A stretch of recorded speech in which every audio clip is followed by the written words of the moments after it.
বন্ধুরা লোকটি তার অদ্ভুত শক্তির মাধ্যমে ফলটিকে স্ক্যান করে দেখতে পায় তার বন্ধু যে ফলটি খাচ্ছে তার মধ্যে একটি বিষাক্ত পোকা নড়াচড়া করছে। তখন সে চিল্লিয়ে বলে, দাঁড়া, এটা খাবি না। তখন তার বন্ধু অবাকে জিজ্ঞেস করে, আরে ফল খেতে সমস্যা কি? ছেলেটি বলে, ইয়ার তুই যে ফলটি খাচ্ছিস ওর মধ্যে একটি বিষাক্ত পোকা আছে। বন্ধু বলে, ইয়ার আমি তো এটা ফ্রেশ দেখছি, এর মধ্যে কিভাবে পোকা আসতে পারে? তারপর যখনই তার বন্ধু ফলটিতে এটা কামড় দেয় তখন সে পোকা দেখে লাফিয়ে ওঠে।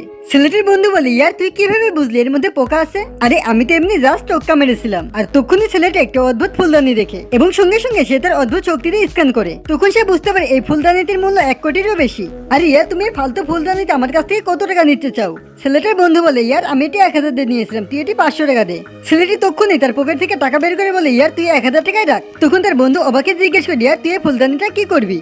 কিন্তু ছেলেটি মুসকে এসে ওইখান থেকে চলে যায়। পরের দিন সকালে ছেলেটি রাস্তার পাশে অ্যান্টিক জিনিসের দোকান দিয়ে বসে। তখন একটা ধনী মেয়ে ফুলদানিটি দেখে বলে, ইয়ার এই ফুলদানিটা অনেক পুরনো। আর ওই সময় ওইখানে একটা বদমাশ চলে আসে এবং ফুলদানিটা উঠিয়ে বলে, এই ফুলদানিটা আজ থেকে আমার হলো। এটা শুনে ছেলেটি রাগান্বিত হয়ে দাঁড়িয়ে পড়ে এবং বদমাশ ছেলেটিকে অনেক ভালো মন্দ কথা বলে। তখন এই বদমাশি রাগান্বিত হয়ে বলে, তুই হয়তো আমাকে চিনিস না এবং এই ফালতু ফুলদানিটার দাম 50 টাকাও হবে না। তখন এই ধনী মেয়েটি ওইখানে এসে বলে, আমি এই ফুলদানিটির জন্য 50 লক্ষ দিতে প্রস্তুত। আর এই কথাটি শোনার সঙ্গে সঙ্গে ওইখানকার সমস্ত লোকজনের চোখ কপালে উঠে যায়। তারপর মেয়েটি যখনই ফুলদানিটা একটু মোছে তখনই তার আসল রূপ বাইরে চলে আসে।